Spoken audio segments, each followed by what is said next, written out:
Hi, and welcome to Creating a Resilient Community, a County Health Rankings and Roadmaps webinar. The County Health Rankings and Roadmaps program is based at the University of Wisconsin Population Health Institute and is a collaboration with the Robert Wood Johnson Foundation.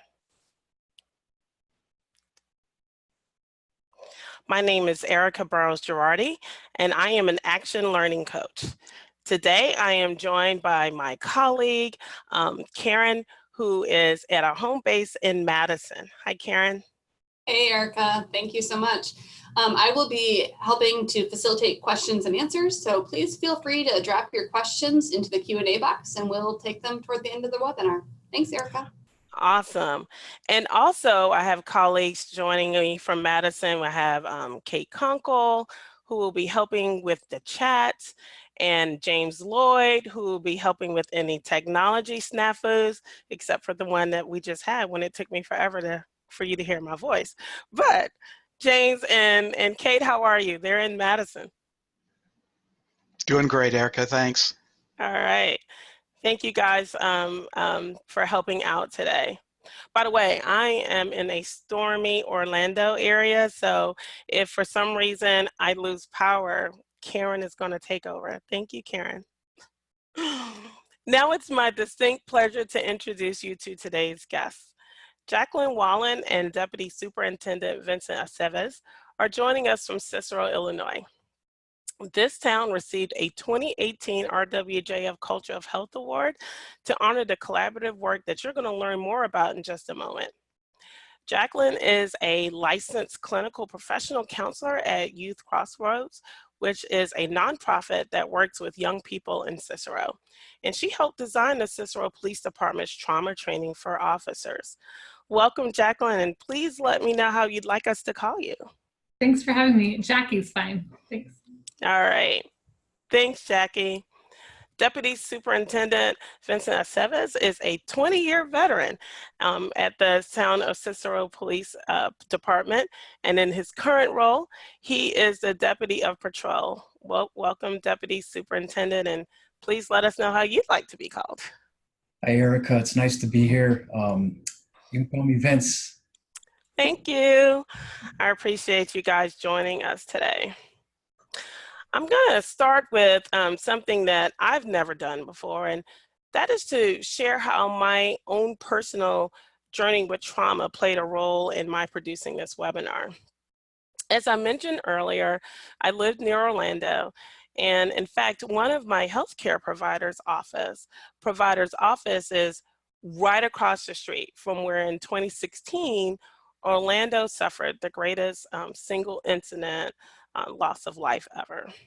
Last week, we observed our 3rd anniversary of this event, yet many of us are still weathering the trauma caused by experiencing a tragedy of this scale so close to home.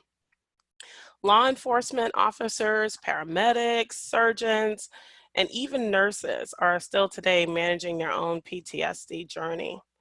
When I learned about the Town of Cicero's trauma-informed care work, I knew I had to be the one to bring their story to our national audience. And in doing so, I've learned so much about trauma and its link to health. More importantly, I've learned that when residents come together, they can address trauma and they can be resilient.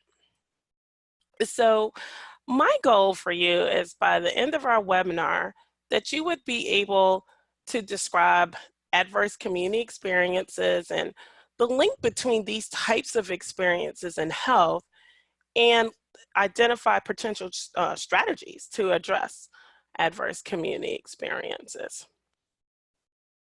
And I also want to invite you to join me after the webinar today to explore these topics and more. So immediately following this webinar, we will offer an interactive discussion group to deepen our learning. These conversations will give you a chance to be face-to-face with other webinar attendees and share what you've been doing locally, as well as ask questions of other participants. We're pleased to be able to offer these sessions in partnership with Healthy Places by Design. Joanne Lee with Healthy Places by Design will be our lead facilitator, And Kate will be chatting out details about how you can connect with the discussion group later. So look for that information. I also want to add that both Jackie and Vince will be attending the discussion group today. So I'm looking forward to it. I want to start with asking two questions. And the first question is, why does county health rankings and roadmaps exist? County health rankings and roadmaps has two primary overarching goals. The first one is to improve health outcomes for all, which includes how long we live and how healthy we are when we're living. And then the second question is, what is health equity and what are we doing about health equity?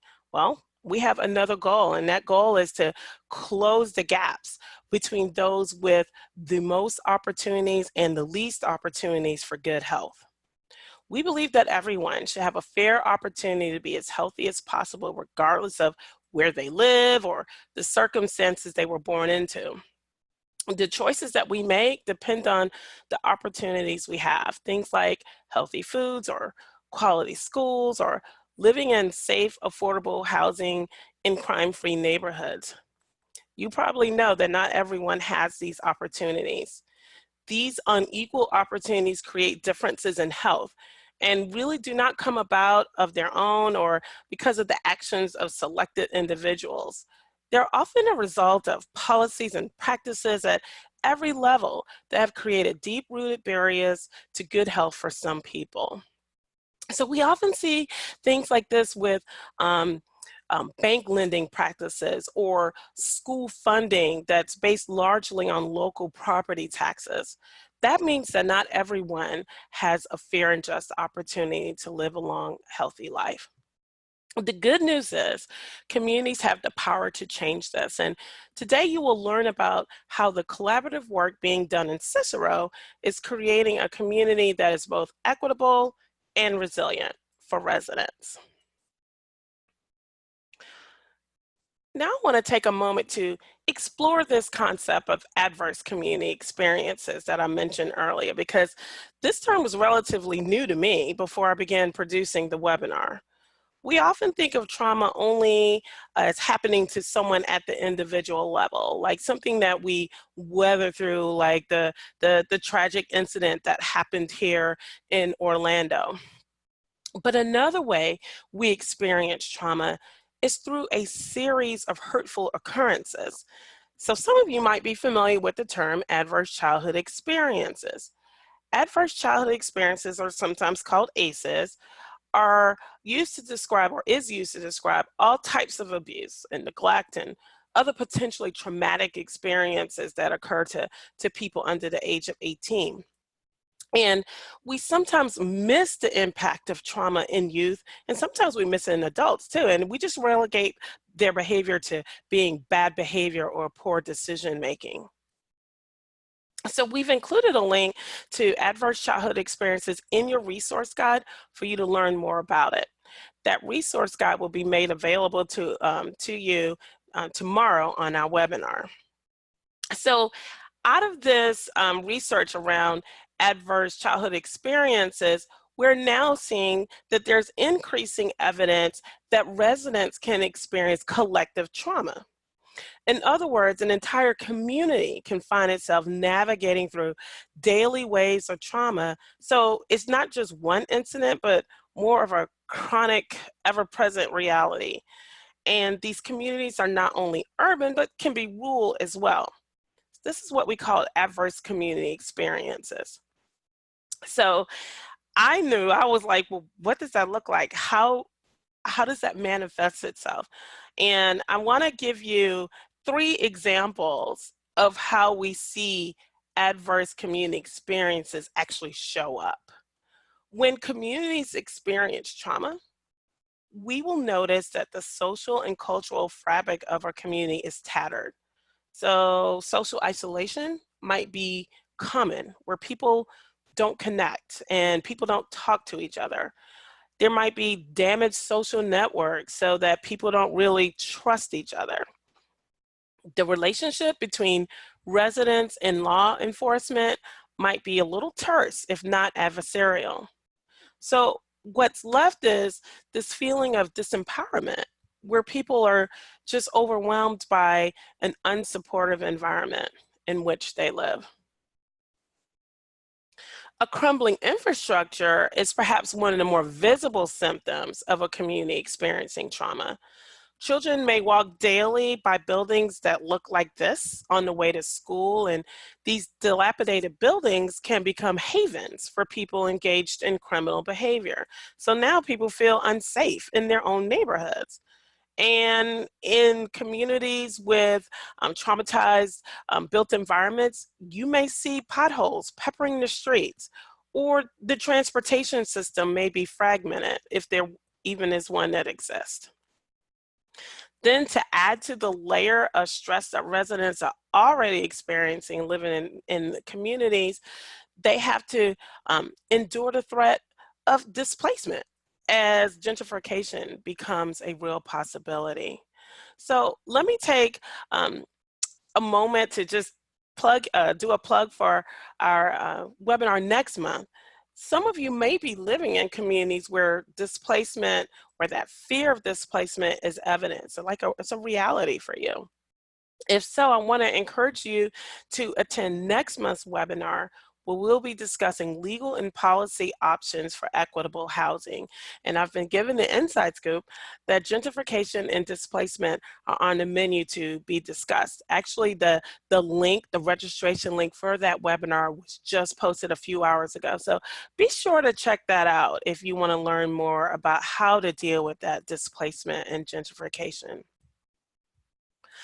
And then one more symptom that I want to make you aware of is a traumatized economic environment. Now, as you may expect, equitable access is not common in a traumatized community. So while there may be pockets of residents that may have access to quality schools or jobs that allow for upward mobility, high unemployment and schools struggling to find resources to provide quality education are much more common in communities where residents live through adverse community experiences.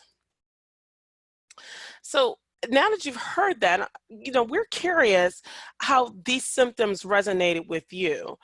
What symptoms of adverse community experiences have you noticed in your community? I'm going to ask you to use the chat box to share your responses, and be sure to use the drop-down box and select chat to all panelists and attendees, so that way everyone can see your response. I think it's really helpful for everyone to know that we're not in this alone. Other communities live through adverse community experiences too. Kate, in a moment, I'm going to check in with you to see what the audience is sharing. Let me move on right now, though, because this is important to us. That's why we're doing a webinar on it, and I want to tell you why it's so important to us. What you see on the right is our rankings model. And this model shows us that health is more than just going to the doctor or choosing to avoid fried food or our favorite sugar-sweetened beverage. In fact, health is tied to so much more. Our physical environment and the social and economic factors in which we find ourselves contribute to 50% of our overall health.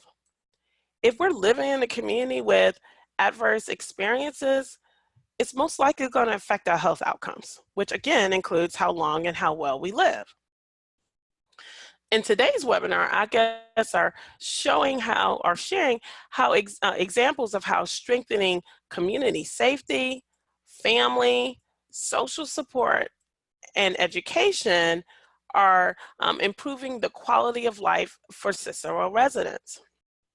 Yes, residents in Cicero have weathered adverse community experiences, but as you're going to learn from our guests, communities have the power to change this.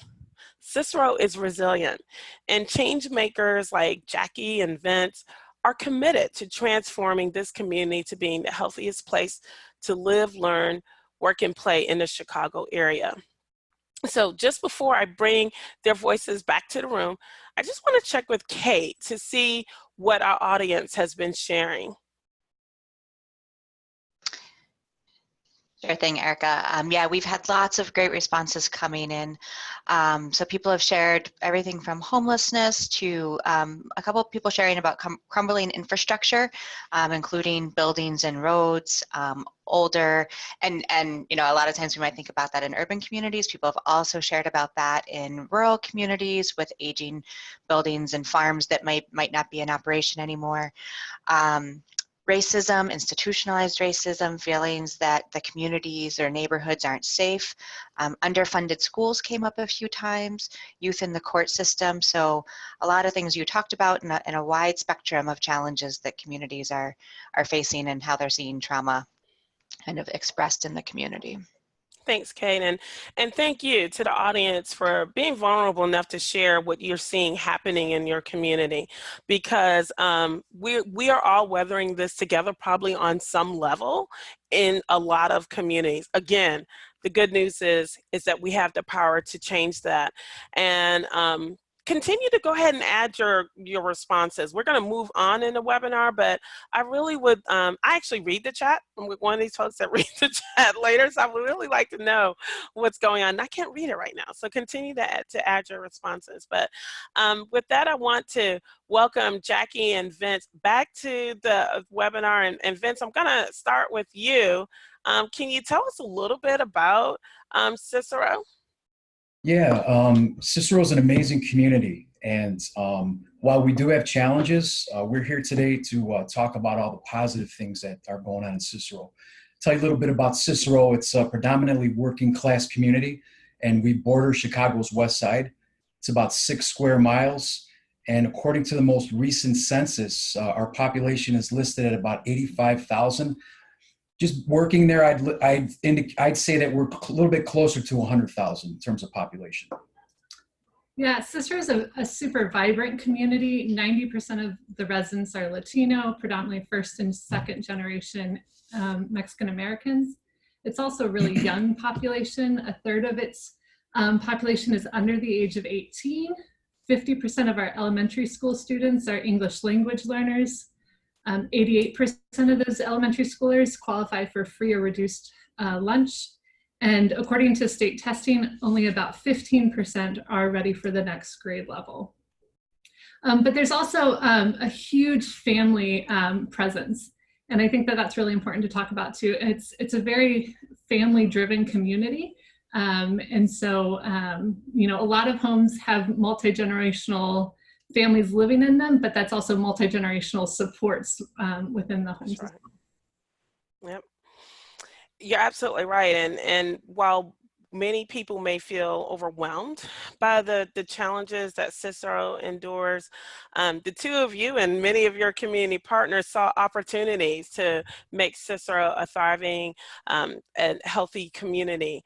And I want to challenge our audience today, because you know, you're hearing how some of the challenges that Cicero is experiencing may be similar to what you're experiencing, but Vince and Jackie saw opportunities to partner and to make Cicero healthy, and they did this. You were talking about the families. How do we promote that, and how do we act on it to use that as an asset? There are assets in every community. So I want to challenge you to find those assets and begin to make your community resilient. So Cicero's done a lot. Our time is short today, so we're going to limit it to 2 things. We're going to talk about what's happening with the Cicero Police Department and what's happening with schools. Mm-hmm. Vince, I know you've been doing some great stuff around trauma in the police department. Can you share what the catalyst was for that work?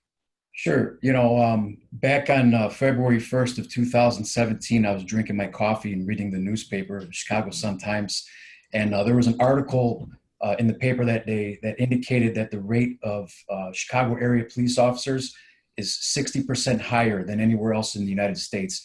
I thought that was staggering. I didn't know it, but at the same time, Jackie Wallen was reading the same article. We both called each other, and we had a conversation about this, and we decided to try to develop a plan to try to address some of the mental health needs of our officers and try to mitigate some of this stuff. Mm-hmm. Yeah, prior to this conversation, Vince and I had been co-chairing a safety committee in our community. So we've been working together for the previous couple of years.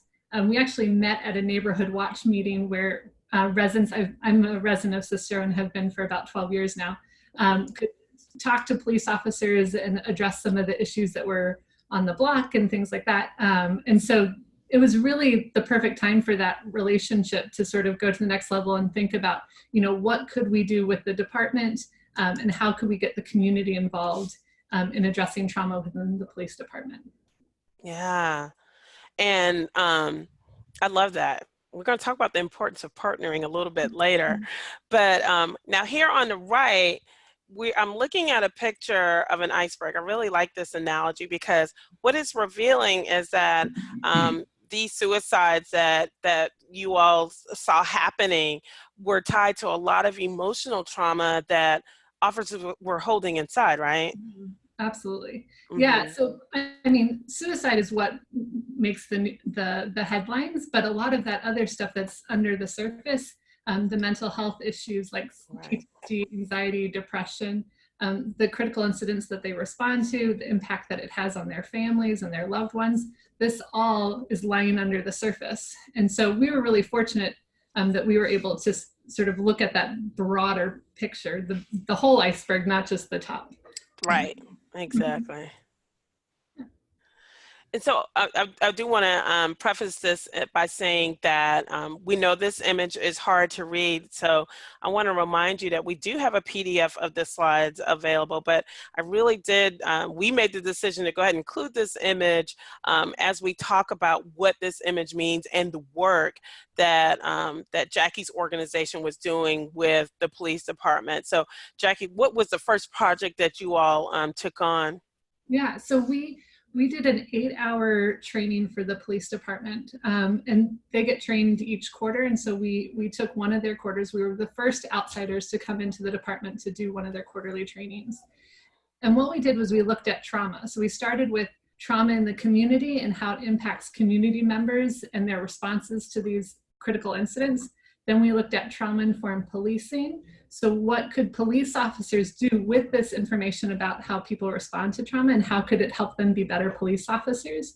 And then the afternoon was spent looking at trauma in the officer. So now that we've built this trust within the department and the officers in the room, how does the job impact them? How does it impact their physical health, their emotional health, their relationships? And then how could they build resilience so that they could be better officers? And so, yes, we did that training in 2017. Great.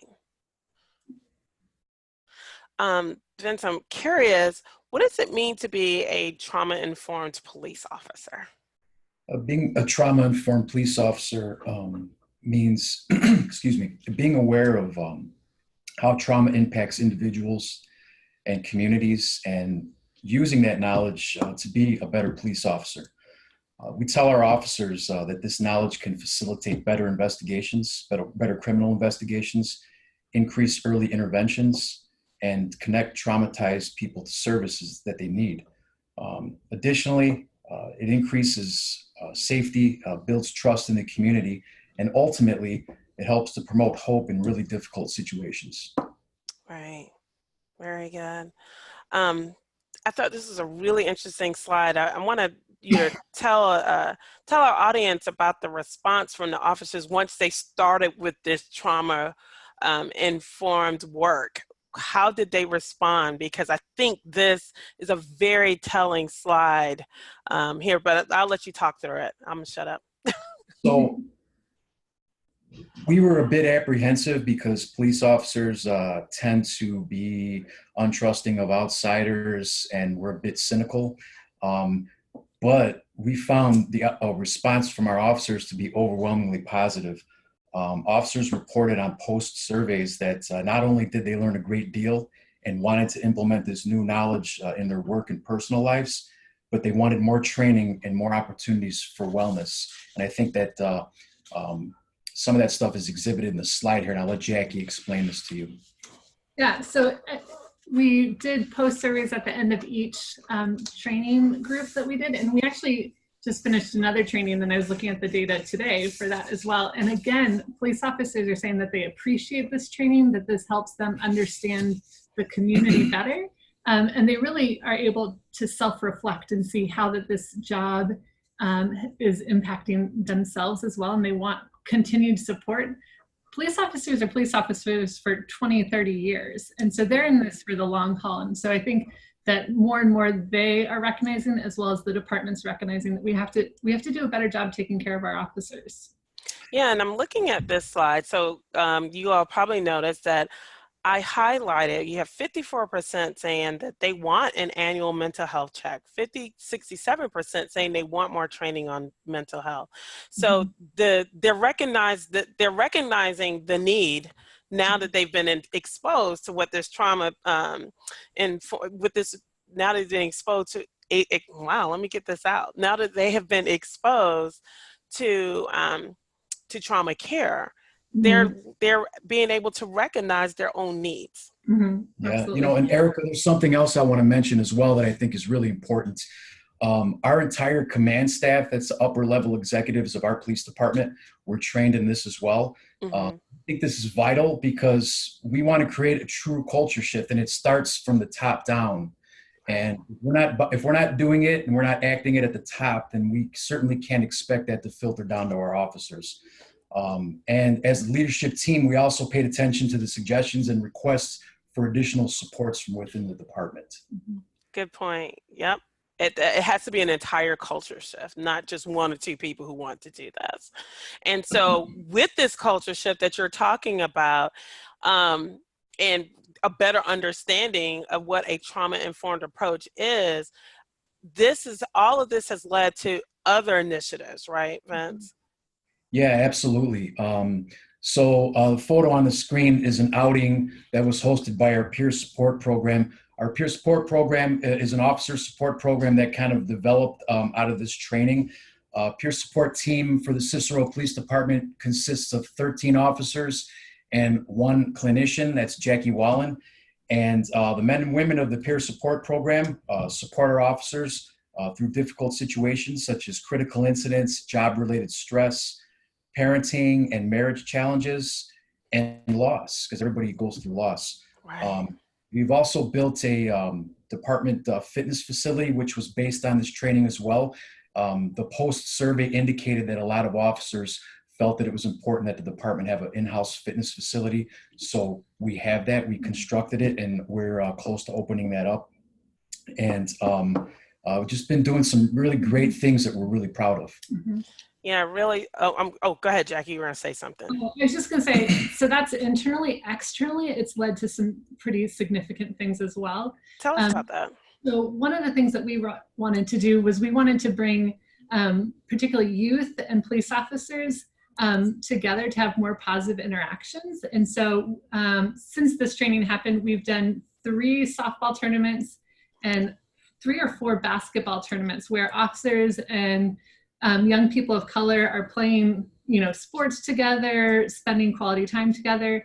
And we've even really strongly promoted this at alternative schools. So kids that are known for having, negative police contacts and things like that. So really trying to foster good relationships there. Next month, we'll also have our second Youth Police Summit, where we have young people and police officers come together. We do team building activities. We talk about things that they have in common. And then we spend a lot of time just having conversations about, what prevents us from having good relationships? What does the media say about the police relationship with communities of color? And we've had tons of positive feedback, both from youth and parents, as well as police officers, about how this has helped build bridges and break down barriers between those relationships. And it helps, because it actually helps them understand that their law enforcement officers are human too, right? Absolutely. Yeah. Now, go ahead, Vince. So I was going to tell you one last thing that we're really excited about. This year, we implemented the Handle with Care initiative in Cicero. We based it off of the West Virginia State Police's Handle with Care program. Essentially, what Handle with Care is as a police officer, if we identify a school-age child who has been exposed to trauma or violence, we send an email with the child's name and grade to the school so that the staff is aware. We don't give away any personal information beyond the name and the grade that the child is in. We don't give the address where they live. We don't tell what the circumstances of the police interaction was. It's just so that the teachers are aware that the child has been exposed to a traumatic situation and to show the child grace instead of taking punitive measure. If the child reaches out and asks for help, we have resources that are fast-tracked and available to these students. That's great. Yeah, it was just like I was saying earlier, sometimes, you know, a student is experiencing trauma and their behavior is considered to be, you know, bad, and then they get punished. So that's awesome. Yeah. You know, others of you may be thinking about, this is something that I want to do in my community, or I actually want to talk to my local law enforcement to see if they'd be open to this. If there are others thinking about this, Vince and Jackie, you know, I'm inviting you to respond as well. What are some important considerations for them to keep in mind? At least three. Let's just three. Yeah, I think the first one is the importance of buy-in. So I put this picture in the top left of the Care Bear, and it's because there's a big chasm between social worky type people and law enforcement. I think law enforcement think that, you know, we just want them to hug people and, you know, solve problems that way, and that's not true. We need police to be police, and so building bridges and figuring out how to get buy-in is so important. I think, unfortunately, people go to police officers and say, okay, this is what you need, this is how we're going to provide it for you, and rather, you know, listening to law enforcement and say, okay, what is it that you need? You know, from your perspective, where can we, you know, support you and come alongside you? So I think buy-in is probably the number one thing in my mind. Yeah, absolutely. You know, it's also important to consider the scheduling aspect when you're working with law enforcement. We're 24/7, 365 days a year, and you know, we're usually understaffed. When you mix in rotating days off, vacations, court time, etc., it can be pretty difficult to coordinate training. And then I think lastly, you have to consider, you know, what's the goal? Are we looking for a long-term partnership to address challenges in the community? Are we willing to devote the time and effort into sustaining those relationships? This hasn't been easy, and this is an ongoing process. It's rapidly evolving, it's fluid, and you have to be prepared to put the time in it. It's hard work. Yeah, I think that's important, and you guys know, as I highlighted, be flexible, because, you know, hey, some of us in public health can come in, just like you said, Jackie, like, this is what we're going to do today. Be flexible. That's part of being in a partnership. Absolutely. So. I think one thing too that was really important for us as a training team is we wanted people from the community and work with the community to be the ones providing the training. So it wasn't sort of this canned presentation, but it was really, we used officer stories, we used real life examples from Cicero, we used our own personal examples of situations that have happened in Cicero, and that helped, again, build that buy-in and that connection. And okay, you get this stuff. This isn't stuff that you read while, you know, pursuing a master's. This was stuff that you lived out. So I think that's exactly. It's an everyday experience. So how do we come together to create a different community? So we've talked about buy-in at the police department, but Jackie, what about your organization or from the community? You know, was buy-in important there, or did you experience any pushback? Tell us about that. Absolutely. So when I started this work with the police department, I was a full-time school-based counselor for my organization, and I just became very, very full. And so, you know, I was fortunate to work for an organization who recognized that if we can, you know, help support police officers and build healthier police officers and improve that police and young people connection, that's ultimately helping young people and their families, which is the mission of our organization. So they actually hired someone to replace me. So this was a big, you know, sacrifice for an organization in terms of funding and manpower. So I think, being willing to think outside of the box Mhm. is important with this stuff. There's not necessarily, we have basically no funding for this work that we're doing, but it's people coming together, rolling up their sleeves and trying to do what's in the best interest of our community. Everyone has a part to play when it comes to creating a different community. Mhm. Thanks for sharing that. And, speaking of everyone having a role to play and the fact that communities must come together, I think it's important for us to acknowledge that in many communities in the United States, the relationship between law enforcement and residents it's actually very tense. So, Vince, how would you suggest that police departments build trust in the community to begin to really work together? Well, I think there's a few things that we in law enforcement need to do to stimulate the change. I think the first is we need to recommit to our roles as servants. At the foundation of what we do in our oath of office, we agree to serve the community. And I think sometimes we tend to get away with that. As you progress in your career in law enforcement, you tend to forget about that. And you can't. And as a leader in law enforcement, you have to emphasize that to your people that work with you. That's at the foundation of what we do, and we have to emphasize that. We have to display empathy.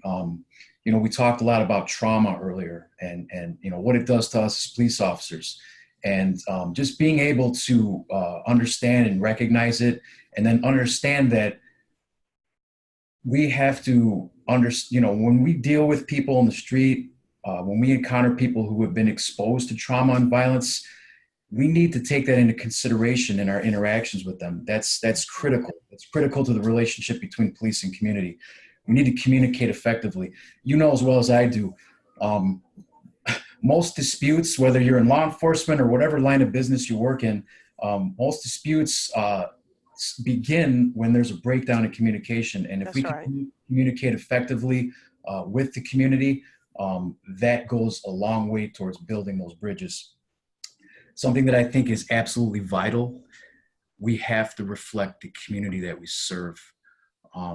That builds trust, it builds understanding.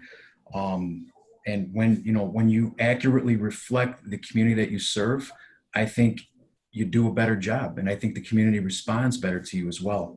And then lastly, I think we have to appreciate the opportunity. And when I say that, I mean, we as law enforcement, we as policemen, I'll speak for myself, but I think most policemen will mirror my comments if you ask them. We have pretty good jobs. We get paid pretty well. Most of us got into this job because we wanted to do the things that we perceive they're fun to us, maybe terrifying to other people, but we get to do a lot of really cool things. And I'm grateful every day for the opportunities that I've had to help people.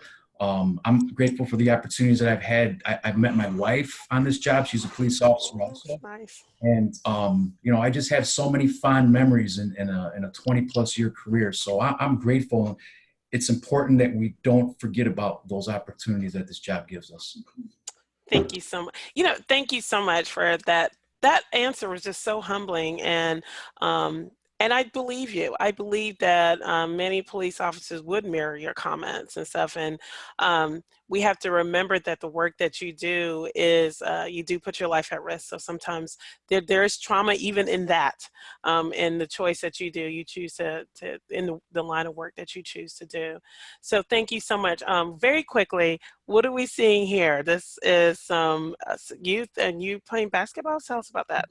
So those are the pictures from our 3rd annual youth basketball tournament, which Jackie mentioned earlier. Yeah. And the first one that we hosted, the policemen acted as referees, and during the tournament, there was maybe about 30 kids that participated. Second year, we had about 50 kids, 20 police officers. This past year, we had over 75 kids and over 20 police officers. Wow. Police officers participated in the tournament with the kids. We partnered with a lot of different organizations in the community to get prizes for the kids. We had food that was donated for the kids. So it's a great opportunity for kids in the community to come out, interact with police in a more meaningful way. So it's just great stuff.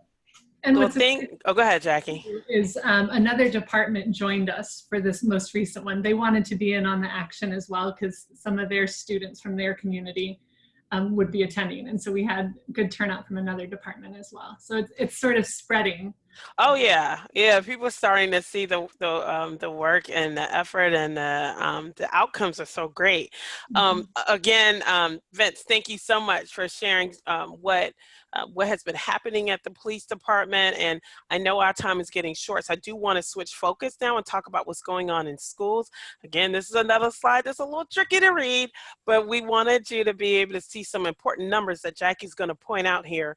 Jackie, what's happening in schools with trauma-informed care approaches? Yeah, so alongside, the trauma-informed policing, we've also been working on trauma-informed schools. So we've been working with our high school district as well as our elementary school districts to bring trauma-informed education to teachers, school security guards, administrators.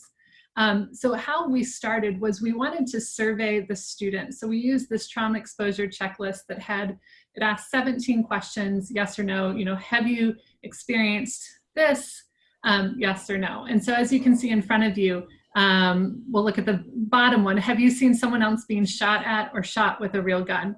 So 48% of our alternative students selected yes, 12% of our freshmen selected yes, and 13 of another school in our district, freshmen as well, selected yes. And so we used this information from this survey to get buy-in from administrators. So we coupled that with information about how trauma impacts education, it impacts attendance and discipline. And so we really took a whole systems approach to addressing trauma. So this last school year, almost all of the school institute days, we had trauma presentations and talked about promoting resilience amongst our students and our staff.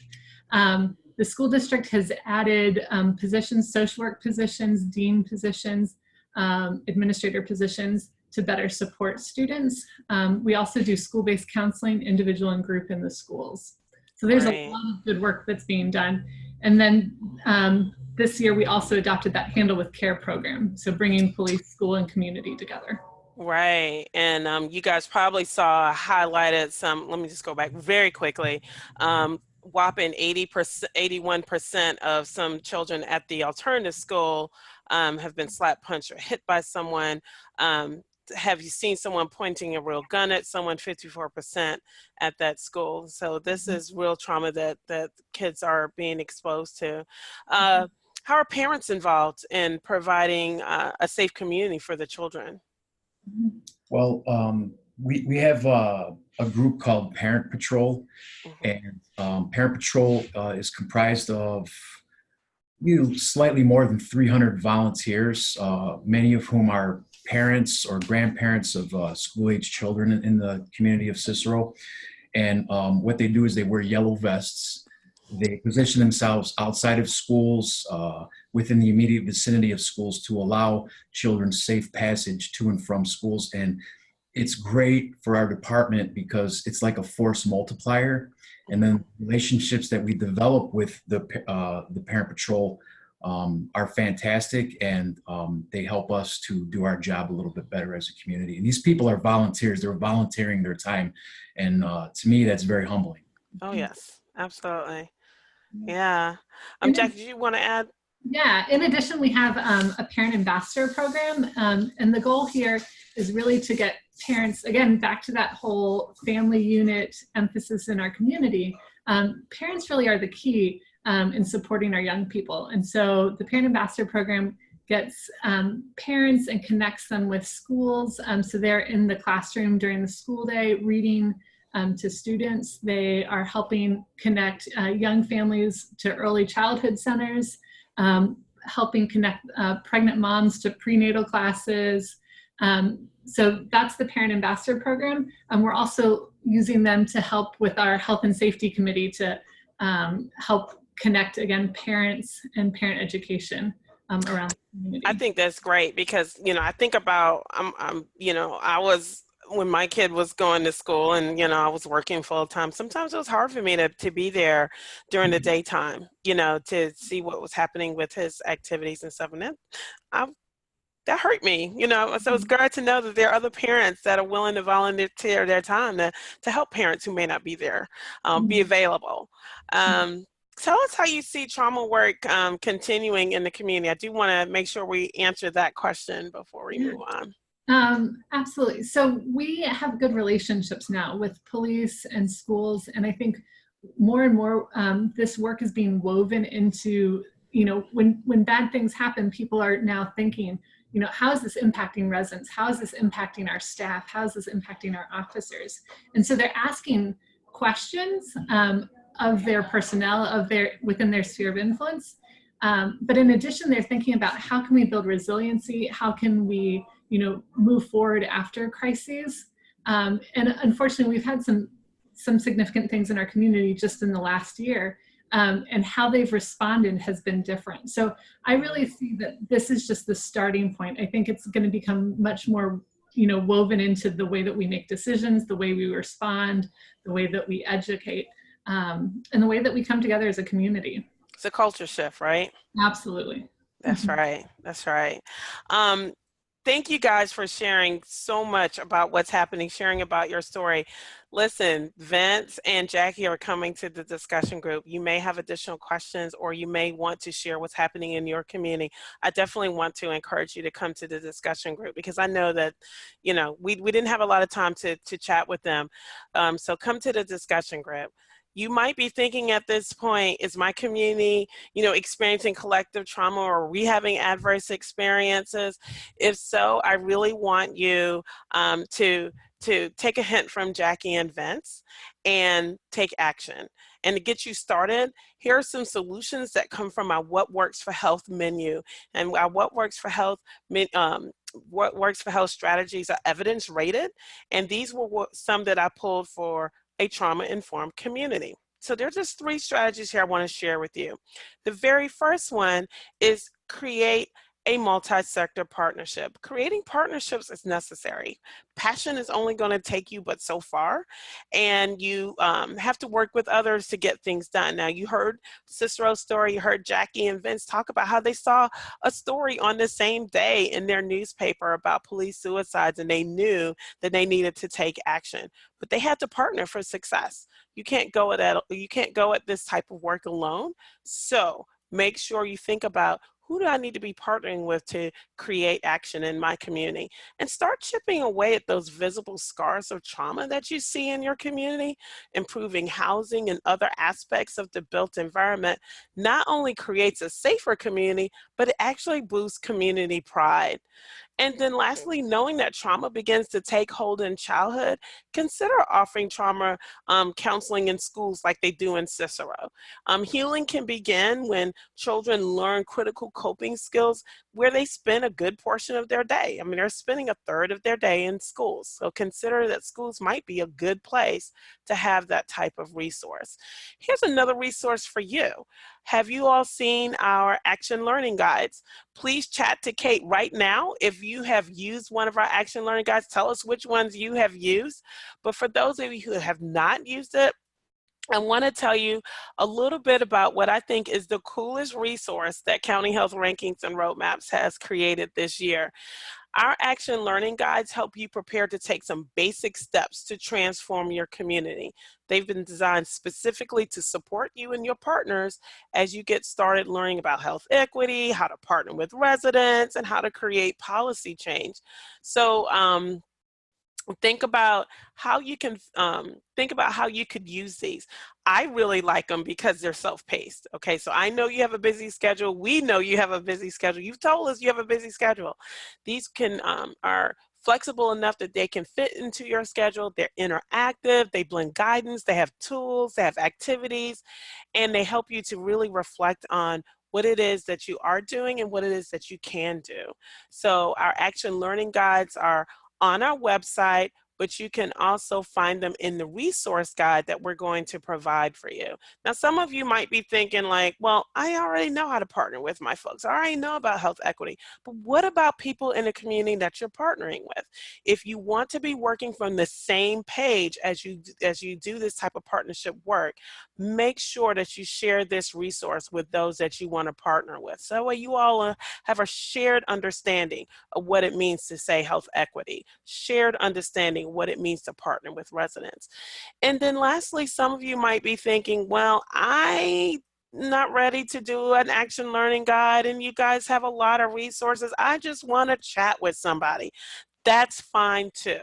You can reach out to an action learning coach like me or Karen simply by going to our website, and on our launch page, you'll see a contact us button, and you can contact us so you can chat with an action learning coach.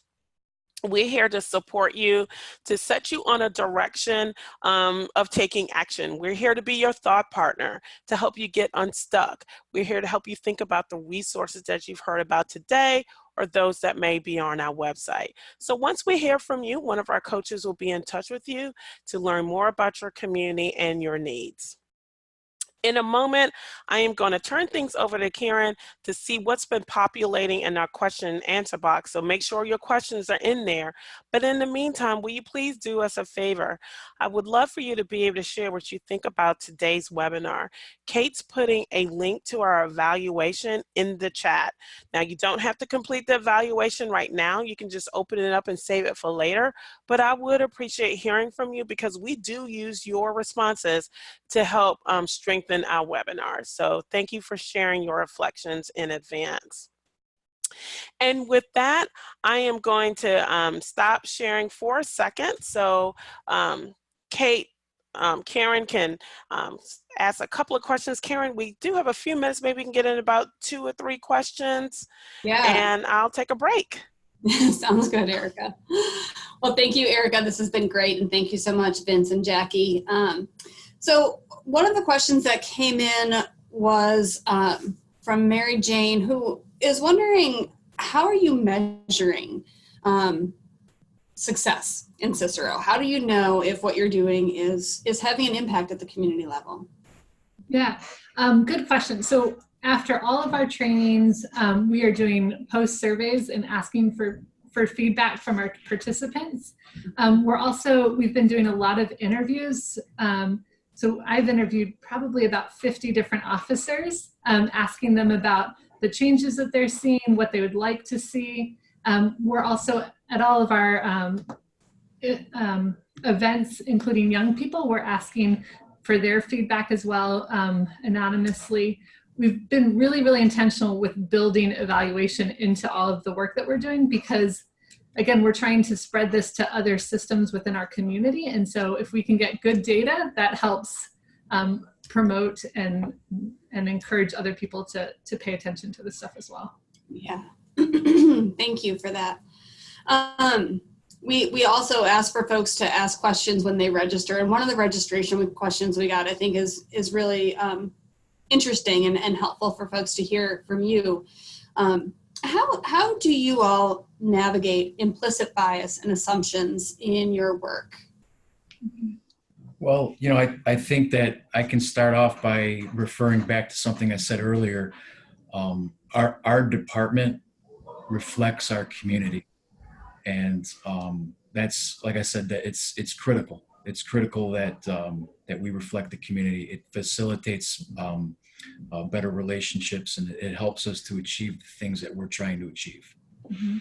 I think one example of this, how we've done this tangibly, was at that youth police summit that I was talking about. We did this activity, a walk the line. Mm-hmm. And so young people and police officers, and we said, step forward if you were raised by a single mom, step forward if you had to skip a meal because your family couldn't afford food that evening, step forward if you lost someone to gun violence. And so what this did was this helped sort of build some community between young people and police officers. And I think that gets at some of that bias as well. Just sort of because there are so many officers that grew up in the community, it helps remind them of their roots in some ways as well. So I think that that's great. Well, I know that we'll have more time with you in the discussion as well. We do have a few other questions, but I know Erica wants to give people the details so they can join you in the discussion group. So I think we will let those questions move over into that space. Yeah, thank you.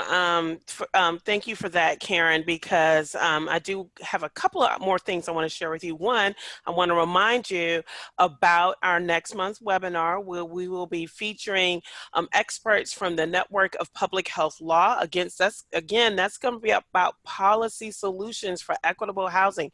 You're not going to want to miss that. You can go and register for that webinar today. And again, that discussion group that we've been telling you about, Joanne will be facilitating that. She is actually in the audience now and would love to know what you want to chat about in a discussion group. So I'm going to ask Kate and James to launch a poll, and Kate's going to walk you through this poll, and then you can tell us what you want to learn about or what you want to share. Thanks, Kate.